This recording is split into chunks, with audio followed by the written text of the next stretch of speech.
Κάθε φορά που θα κάνω ένα βίντεο για κάποια από τις παρενέργειες των φαρμάκων για αντιχολυστερίνη, είτε πραγματικές, είτε παρενέργειες που έχουν ενοχοποιηθεί αλλά τελικά δεν επιβεβαιώθηκαν, πάντα θα βρεθούν κάποιοι στα σχόλια που θα μου πούν για άλλες παρενέργειες. Για παράδειγμα, μπορώ να πω ότι αυξάνουν την πιθανότητα να πάθει κάποιος διαβήτη και κάποιος θα γράψει ότι αυξάνουν την πιθανότητα να πάθει άνοιας. Θα πω ότι υπάρχει κάποια πιθανότητα να εμφανιστεί μυοπάθεια και αρκετοί θα σχολιάσουν ότι προκαλούν ραβδομυόληση. Γι' αυτό αποφάσισα να κάνω ένα βίντεο που θα περιλάβω όλες τις παρενέργειες των στατινών. Και τις πραγματικές και τις φανταστικές. Αυτές δηλαδή που αρχικά φάνηκε φόβος ότι έχουν, αλλά δεν επιβεβαιώθηκαν στην πορεία. Πριν ξεκινήσουμε, θα ήθελα να μοιραστώ μαζί σας την ιστορία της ανακάλυψης των στατινών, γιατί έχει πολύ ενδιαφέρον. Ένας Ιαπωνέζος βιοχημικός που δούλευε σε μια φαρμακευτική εταιρεία είχε μια φοβερή σκέψη. Γνωρίζοντας ότι οι μύκητες και τα βακτήρια βρίσκονται σε μόνιμη μάχη για επιβίωση στη φύση, θεώρησε ότι θα έχουν αναπτύξει ένα όπλο που θα σταματά τη σύνθεση της χολυστερίνης στα βακτήρια, υποχρεώνοντάς τα σε θάνατο. Αν τα βακτήρια δεν έχουν τη δυνατότητα να παράγουν χολυστερίνη, πεθαίνουν. Άρα σίγουρα οι μύκητες θα έχουν κάποια ουσία που θα εμποδίζει τη σύνθεση της χολυστερίνης και θα τη χρησιμοποιούν για να σκοτώσουν τα βακτήρια. Άρχισε λοιπόν να ψάχνει σε μύκητες να βρει αυτή την ουσία. Εξέτασε 6.000 διαφορετικά είδη μυκήτων, ήταν Ιαπωνέζος είπαμε έτσι, και δεν κατάφερε να απομονώσει καμιά ουσία που να έχει την ικανότητα να σταματάει τη σύνθεση της χολυστερίνης. Φτάνοντας όμως τον αριθμό 6.005, φαίνεται ότι τα κατάφερε. Μέσα στη μούχλα του ρυζιού απομόνωσε μια ουσία που ονόμασε μεβαστατίνη, που έχει την ικανότητα να εμποδίζει τη σύνθεση της χολυστερίνης και να σκοτώνει τα βακτήρια. Στις πρώτες δοκιμές όμως το φάρμακο δεν δούλευε καθόλου. Στα ποντίκια που δοκιμάστηκε αρχικά. Λίγο πριν αποφασίσει να τα παρατήσει όμως, σε μια στιγμή απρόσμενης έμπνευσης, επέλεξε να δοκιμάσει το φάρμακο και στις κότες. Και εκεί δούλεψε. Όταν χορηγούσε το φάρμακο στις κότες, η χολυστερίνη στο αίμα τους κατέρεε. Η μεβαστατίνη όμως δεν κατάφερε να γίνει το πρώτο φάρμακο κατά της χολυστερίνης.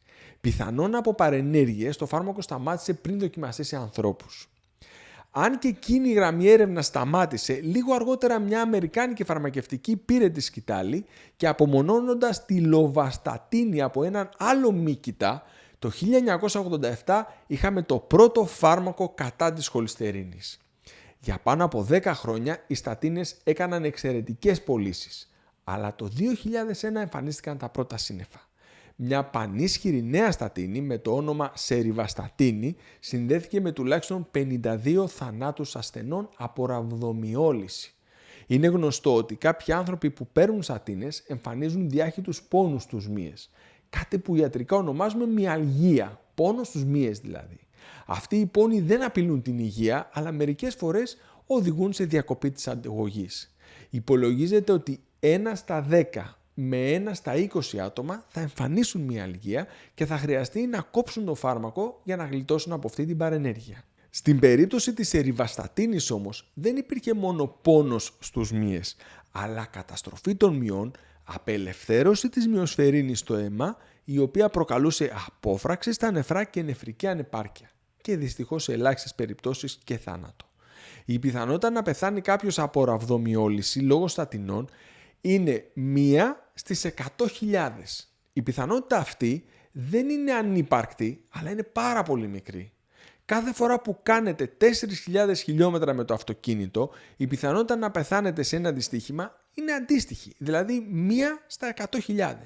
Η ίδια είναι η πιθανότητα θανάτου από γενική αναισθησία, 10 ακτινογραφίες, χτύπημα κεραυνού και άλλα απίθανα γεγονότα. Η πιθανότητα να πεθάνει κάποιος από ραβδομυόληση από στατίνες είναι υπαρκτή, αλλά απίστευτα σπάνια. Μια άλλη παρενέργεια που ακούω ότι πολλοί γνωρίζουν ότι μπορεί να εμφανιστεί με τη λήψη στατινών είναι ο ζαχαρόδυτης διαβήτης τύπου 2.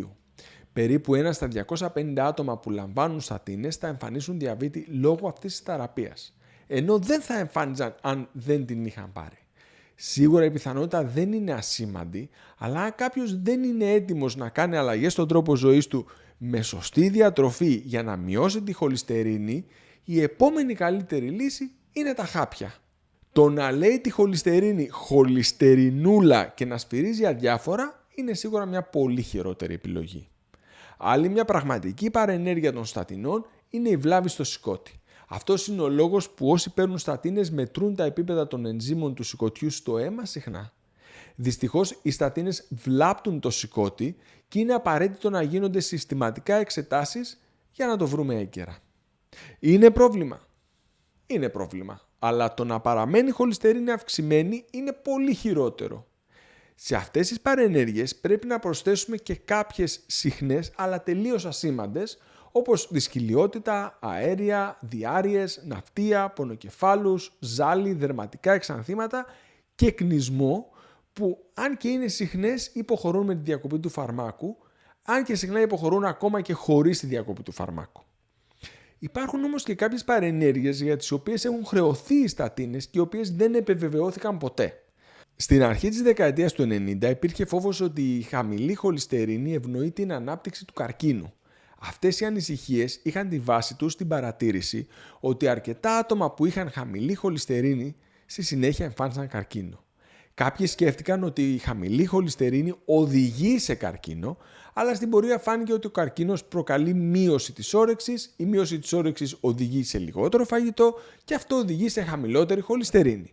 Άρα δεν είναι ότι η χαμηλή χολυστερίνη οδηγεί σε καρκίνο, αλλά το ακριβώς ανάποδο. Ο καρκίνος οδηγεί σε ανορεξία, χαμηλή πρόσληψη τροφής και χαμηλή χολυστερίνη. Μάλιστα στην πορεία αποδείχθηκε ότι οι στατίνες προστατεύουν από τον καρκίνο. Αν και τα στοιχεία είναι πρώιμα, φαίνεται ότι οι στατίνες δυσκολεύουν τα καρκινικά κύτταρα να αναπτυχθούν και να κάνουν μετάσταση. Έχει πολύ ενδιαφέρον το θέμα, αλλά δεν θα εμβαθύνω άλλο. Αρκεί να σας πω ότι οι στατίνες σίγουρα δεν αυξάνουν την πιθανότητα καρκίνου.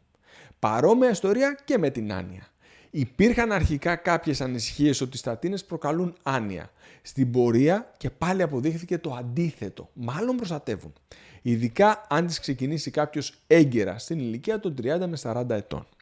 Ούτε συνεργάζομαι με κάποια φαρμακευτική εταιρεία, ούτε έχω λάβει ποτέ χρήματα από κάποια φαρμακευτική εταιρεία για να υποστηρίξω τις στατίνες. Στο ιατρείο μου δεν συνταγογραφώ ποτέ στατίνες, ούτε κανένα άλλο φάρμακο. Το αντίθετο. Στο ιατρείο μου έρχονται αυτοί που δεν θέλουν να πάρουν στατίνες και θέλουν να μειώσουν τη χολυστερίνη τους με σωστή διατροφή και αλλαγή του τρόπου ζωής. Ξέρω πολύ καλά όμως τι κάνουν και τι δεν κάνουν οι στατίνες. Είμαι σίγουρος ότι το να έχει κάποιος χαμηλή χολυστερίνη με σωστή διατροφή και σωστό τρόπο ζωής είναι πολύ καλύτερο για την συνολική του υγεία από το να έχει χαμηλή χολυστερίνη με χάπια. Από την άλλη, είναι πολύ καλύτερο να έχει κάποιος χαμηλή χολυστερίνη με χάπια παρά να έχει υψηλή χολυστερίνη. Εσείς θα πρέπει να κάνετε τη σωστή επιλογή. Χάπια ή αλλαγή του τρόπου ζωής. Μην αφήσετε τη χολυστερίνη να καταστρέφει τα αγκία σας. Αν αποφασίσετε να πάρετε στατίνες, μπράβο σας. Αν αποφασίσετε να αλλάξετε τον τρόπο ζωής σας, τότε είμαι εδώ για να σας βοηθήσω. Μπορείτε να καλέσετε στο γιατρείο μου στο 210 26 28 639 για να σας πω πώς μπορώ να σας βοηθήσω να μειώσετε τη χολυστερίνη και να βελτιώσετε συνολικά την υγεία σας. Αν φτάσατε μέχρι εδώ, φαίνεται ότι το θέμα της χολυστερίνης σας ενδιαφέρει. Σας προτείνω τότε να δείτε το βίντεο που εμφανίζεται αυτή τη στιγμή στα δεξιά μου, που εξηγώ τους 6 συχνότερους μύθους για τη χολυστερίνη που ακούω στο γιατρείο μου. Αν το βίντεο σας φάνηκε χρήσιμο και ενδιαφέρον, σας παρακαλώ πολύ πατήστε το κουμπί μου αρέσει και μοιραστείτε το. Με αυτόν τον τρόπο με βοηθάτε πολύ και με ενθαρρύνετε να παράγω ποιοτικά βίντεο στην ελληνική γλώσσα. Σας ευχαριστώ πολύ.